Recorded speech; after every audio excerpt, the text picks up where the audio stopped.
பகவத் கேசரியோட screen play லைனை வாங்கி தான் அதை பண்ணியிருக்காங்க. அதில் எந்த டவுட்டும் கிடையாது. அதனால் பெரிய மாசான ஹிட் படம், பாலையா படம்.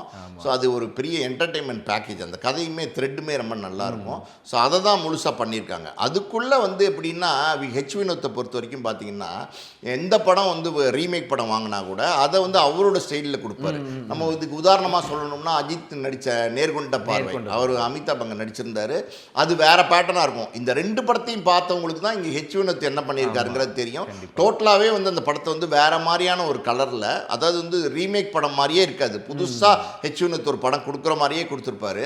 ஸோ அதனால அந்த படத்தினுடைய த்ரெட்டை தான் அது வாங்கியிருக்காங்க. அது காரணம் என்ன அப்படின்னா, அது மாஸ் ஹிட்டான படம். அந்த பகவந்த் கேசரி பாலையா நடித்த ஒரு பெரிய வெற்றி படமாக இருந்ததுனால அது நல்லா இருக்கும். இப்போ கடைசி படமாக இருக்கும்போது நிறைய விஷயங்களை பார்க்க வேண்டியிருக்கு. கடைசி படத்தினுடைய வெற்றி ரொம்ப முக்கியமாக இருக்குது. இதில் 100% சக்ஸஸ் பண்ணணும், அந்த 100% ஒரு மாசான கலெக்ஷன் எடுக்கணும். இதெல்லாம் எப்படி சொல்றது, விஜய்க்கு இன்னைக்கு இருக்கிற சிச்சுவேஷனுக்கு அது தேவை. அப்படி இருக்கும்போது ஏதோ ஒரு கதையை எடுத்து அது தோல்வியுற்றக்கூடாது அப்படிங்கிறதுனால தான் கதையில் கவனம் செலுத்தி அதை காசு கொடுத்து வாங்கியிருக்காங்க.